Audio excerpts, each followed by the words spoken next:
నమస్తే మీడియా మిత్రులందరికీ స్వాగతం. ముఖ్యంగా నేను ఈరోజు ప్రెస్ మీట్ పెట్టడానికి కారణం ఏంటంటే మొన్న 6-7 తారీఖుల్లో ఈ ప్రింట్ అలాగే Economic Times the best magazines of the country newspapers of the country publish this article అండి. It says AI data centres do not need environmental clearance, centre tells parliament. అంటే కేంద్రం పార్లమెంట్కి చెప్పింది పర్యావరణ డేటా సెంటర్లకి పర్యావరణ అనుమతులు అక్కర్లేదు, పెద్దది. ఆ తర్వాత ఇంకోటి ఏమంటే నేషనల్ న్యూస్లో వచ్చింది, సుప్రీంకోర్టు చెప్పింది పోస్ట్ ఫ్యాక్టో ఎన్విరాన్మెంటల్ క్లియరెన్సెస్ కుదరదు, ఇకపై ఏదైనా ఎన్విరాన్మెంట్ క్లియరెన్స్ తీసుకున్న తర్వాతే ప్రారంభం చేయాలి. ఏదైనా పరిశ్రమలు స్టార్ట్ చేయాలంటే ఎన్విరాన్మెంట్ క్లియరెన్స్ లేకుండా ఫౌండేషన్ స్టోన్ వేయకూడదు అని. సో ఈ రెండింటి తర్వాత నేను కాస్త స్టడీ చేయాల్సి వచ్చింది అసలు డేటా సెంటర్కి సంబంధించి పార్లమెంట్లో ఏం జరిగిందని. పార్లమెంట్లో ఏం జరిగిందంటే మన ఎంపీ భరత్ కుమార్ గారు ఆయన అంటే నేను ప్రతి డాక్యుమెంట్ కూడా అథెంటిక్గా సంసద్ నుంచి డౌన్లోడ్ చేసుకుని మాట్లాడుతున్నానండి. భరత్ కుమార్ గారు అడిగిన ప్రశ్నకి 3/12/2025 ఇచ్చిన సమాధానం. ఆయన అడిగిన ప్రశ్న ఏంటంటే గవర్నమెంట్ రికగ్నైజ్ చేసిందా అంటే వాటర్ రిక్వైర్మెంట్ కానీ పవర్ రిక్వైర్మెంట్ కానీ చేసిందా, దానికి తప్ప ఏర్పాట్లు చేసిందా లేదా, గైడ్ లైన్స్ స్టాండర్డ్స్ పాలసీస్ ఏమైనా రిలీజ్ చేస్తుందా అని అడిగారు. అడిగితే ఈయన అడిగిన ప్రశ్న ఒకటి వాళ్ళు చెప్పిన సమాధానం ఒకటి, మళ్ళీ ఈయన అడిగారో లేదో మళ్ళీ తిరిగి క్లారిఫికేషన్ నాకు తెలియదు. కానీ వాళ్ళు ఇండియా ఏఐ మిషన్ గురించి, ఆ కెపాసిటీస్ గురించి, ప్లానింగ్ ఫర్ ఎనర్జీ డిమాండ్ గురించి మనం 2030-31 వచ్చి 2031-32కి వచ్చేసరికి 13.6 గిగావాట్లు మనకు అవసరం అవుతుందని ఇవన్నీ చెప్పారు. మన దగ్గర ఏముందో చెప్పలేదు. అలాగే bureau of energy efficiency standards గురించి, వాటి గురించి, హెచ్విఎస్సి గురించి వాటి చాలా ఇది ఇచ్చారు. కానీ ఇందులో స్పెసిఫిక్గా అడిగిన ప్రశ్నకు సమాధానం లేదండి. తర్వాత ప్రశ్న ఎంపీ డాక్టర్ ఫౌజియా ఖాన్ అడిగారు. దానికి సమాధానం 6/2/2026 ఇచ్చారండి పార్లమెంట్లో. అడిగిన ప్రశ్న ఏంటంటే comprehensive energy and environment compliance framework mandated for artificial intelligence. అంటే ఈ ఎనర్జీ రిక్వైర్మెంట్ గురించి, ఈ కంప్లైన్స్ ఫ్రేమ్వర్క్ గురించి మనం ఏమైనా చేసామా లేదా, మెకానిజమ్స్ ఏమైనా ఇంప్లిమెంట్ చేసామా, ఇది దీన్ని ఎలా మానిటర్ చేయాలి, ఇది వచ్చిన తర్వాత దీన్ని ఎలా మానిటర్ చేయాలని చేసామా లేదా, అలాగే ఇంటర్ మినిస్టీరియల్ కోఆర్డినేషన్ దీనికి పవర్గా ఎన్విరాన్మెంట్ మినిస్ట్రీస్కి మధ్యలో ఉందా లేదా, ఇలాగ గ్రిడ్ కాన్స్టెంట్స్ ఏమైనా వస్తే దాన్ని ఏం చేయాలి, వాటర్ స్ట్రెస్ ఏరియాల్లో డేటా సెంటర్ని పెట్టడానికి నిబంధనలు ఏంటి అని అడిగారు. దానికి కూడా జితిన్ ప్రసాద్ గారు ఇన్ఫర్మేషన్ టెక్నాలజీ మంత్రి ఇచ్చారు. కాబట్టి ఆయన పర్యావరణానికి సంబంధించింది ఏమి ఇవ్వలేదు, కానీ ఇన్ఫర్మేషన్ టెక్నాలజీకి సంబంధించిన సమాచారం ఇచ్చారు. సో తర్వాత బీజేపీ మహిళా మోర్చా లేడీ ఎంపీ సంగీత యాదవ్ గారు అడిగారండి. దీనికి సమాధానం 2/4/2026 అంటే ఒక 3 నెలల క్రితం ఇచ్చారు. ఆవిడ అడిగిన ప్రశ్నలు ఏంటంటే environment aspects such as energy use and water consumption linked with artificial infrastructure, దాని గురించి ఏమైనా చేశారా లేదా, assessment being taken environment foot print ఎంత ఉంటుంది, దాని అంటే ఎన్విరాన్మెంట్ మీద డేటా సెంటర్స్ తాలూకా ప్రభావం ఎంత ఉంటుంది దాన్ని చూసారా లేదా, అలాగే ఇప్పుడు ఉన్న ఎన్విరాన్మెంట్ చట్టాలు దీన్ని చేయడానికి సరిపోతాయా లేదా, లేకపోతే మీరు ఎటువంటి చట్టాలను తీసుకొస్తున్నారు, ఎటువంటి అప్రైజల్ ఫ్రేమ్వర్క్ తీసుకొస్తున్నారు, environmentally responsible practices are being encouraged. అంటే ఈ పర్యావరణ సున్నిత ప్రాంతాల్లో పెట్టడం ఇలాంటివన్నీ ఎంకరేజ్ చేయకుండా మంచి ఇది చేస్తున్నారా లేదా, అసలు మన ఇండియాకి సంబంధించిన క్లైమేట్ సస్టైనబిలిటీ కమిట్మెంట్స్ని ఎంతవరకు తీసుకుంటున్నాం అని అడిగారు. దానికి కూడా మినిస్టర్ ఆఫ్ ఎన్విరాన్మెంట్ కృతి వర్ధన్ గారు చెప్పారు. అతను ఏం చెప్పారంటే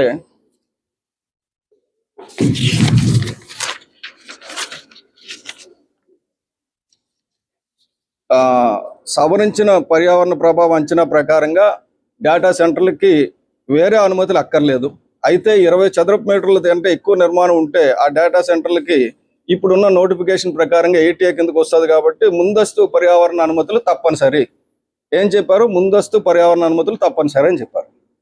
తర్వాత పద్మవిభూషణ్ పద్మశ్రీ సుధామూర్తి గారు, ఎంపీ సుధామూర్తి గారు చాలా ఇంపార్టెంట్ ప్రశ్నలు 4 లేవనెత్తారండి.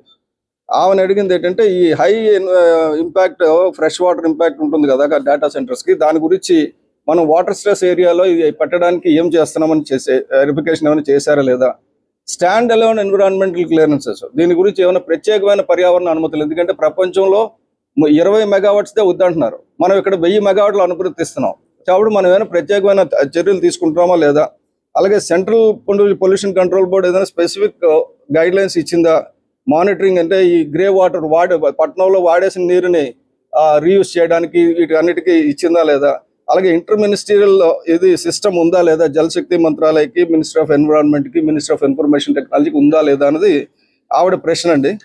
దానికి మనలో వచ్చిన సమాధానం ఏంటంటే సుధామూర్తి గారు అడిగిన ప్రశ్నకి కృతివర్ధన్ సింగ్ ఇచ్చిన అంటే ఇతను స్టేట్ మినిస్టర్ ఆఫ్ ఎన్విరాన్మెంట్ ఆయన ఇచ్చిన సమాధానం ఏంటంటే సవరించబడిన నోటిఫికేషన్ ప్రకారంగా డేటా సెంటర్లకు ప్రత్యేక అనుమతులు అక్కర్లేదు.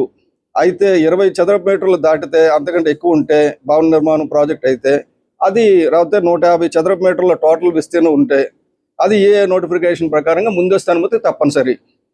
సో డేటా సెంటర్ల నిర్మాణ సమయంలో నీటి వినియోగం గురించి వాటి గురించి వాటర్ అండ్ ల్యాండ్ యాక్ట్ 1974, అలాగే కాలుష్య నియంత్రణ యాక్ట్ 1981, అలాగే అన్ని చట్టాలను మెన్షన్ చేస్తూ ఇవన్నీ చేయాలి. మొట్టమొదటి ఏంటంటే ముందస్తు అనుమతులు తప్పనిసరి అని ఇచ్చారు. కానీ ప్రతి ఒక్కరు చెప్పింది ఏంటంటే పార్లమెంట్లో డేటా సెంటర్లకు ప్రత్యేకంగా అనుమతులు అక్కర్లేదు. దాన్ని పట్టుకొని వీళ్ళు ఏం చేశారంటే ఇలాగా మొదలు పెట్టారు. అంటే ఇది data centres do not need any special permission అని చెప్పేసి పెట్టేసరికి ప్రజల కన్ఫ్యూజన్ ఏంటంటే ప్రజలకి అందరికీ ఎన్విరాన్మెంట్, నేను అడిగాను ఎన్విరాన్మెంట్ ఆఫీసర్లు, పొల్యూషన్ కంట్రోల్ బోర్డ్ ఆఫీసర్లు ఇంక తీశారు కదండి, ఇంకా అనుమతులు ఏం అక్కర్లేదు కదండి అంటున్నాడు. అంటే ఇది మిస్గైడ్ చేసేటట్టు ఉంది.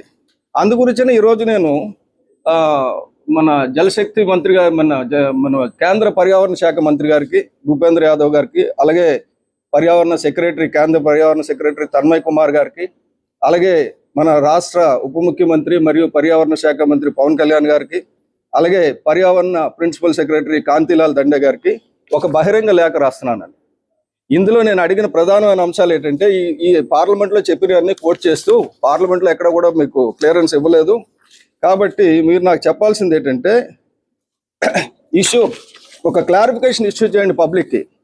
1 గిగావాట్ డేటా సెంటర్కి ముందస్తు పర్యావరణ అనుమతులు కావాలా వద్దా, అంతే, పెద్దదేం లేదు. నాకు ముందస్తు అనుమతులు కావాలంటే ఎవరికైనా ఇచ్చారా, ఎవరికి ఇవ్వలేదు. ఇవ్వకుండా వర్క్ ఎలా స్టార్ట్ చేస్తారు, ఇవ్వకుండా ల్యాండ్ అలాట్మెంట్ ఎలాగిస్తారు, అసలు పర్యావరణ అనుమతి ఇవ్వలేదు అనుకోండి, ఇచ్చిన ల్యాండ్ ఏం చేస్తారు. కాబట్టి ఇటువంటివి ప్రశ్నలు అడగడం జరిగింది, మీ అందరికీ అది షేర్ చేస్తారని. ఒకటి ఏంటంటే 1 గిగావాట్ డేటా సెంటర్కి పర్మిషన్ ముందస్తు అనుమతి కావాలా వద్దా, రాకపోతే ఎన్ని గిగావాట్స్ వరకు ముందస్తు అనుమతి అక్కర్లేదు. మీరు 10 గిగావాట్స్, 10 మెగావాట్స్, 20 మెగావాట్స్, 30 మెగావాట్స్ ఎంత డేటా సెంటర్కి ముందస్తు అనుమతి అక్కర్లేదు, అంత దాటితే కావాలని చెప్పాలి, పబ్లిక్ చెప్పాలి, నాకు కాదు.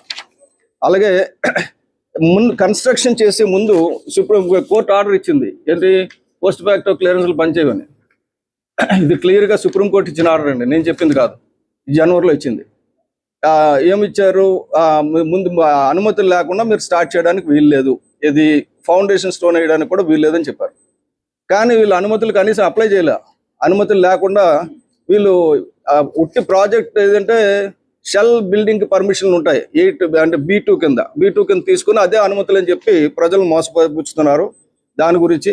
అలాగే కంబాలకొండ నుంచి 3 కిలోమీటర్ల లోపల ఈ డేటా సెంటర్లు 2 వస్తున్నాయి. మన ముడుసుర్లవా దగ్గర ఒకటి, తుర్లవాడ దగ్గర ఒకటి, 2 కూడా విత్ ఇన్ 3 కిలోమీటర్స్ రేడియస్లో ఉన్నాయి. 10 కిలోమీటర్ల రేడియస్ వరకు ఎకో సెన్సిటివ్ జోన్ వస్తుంది కాబట్టి అక్కడ కట్టకూడదని చెప్పి పర్యావరణ నిబంధనలు ఏమైనా సడలించారా?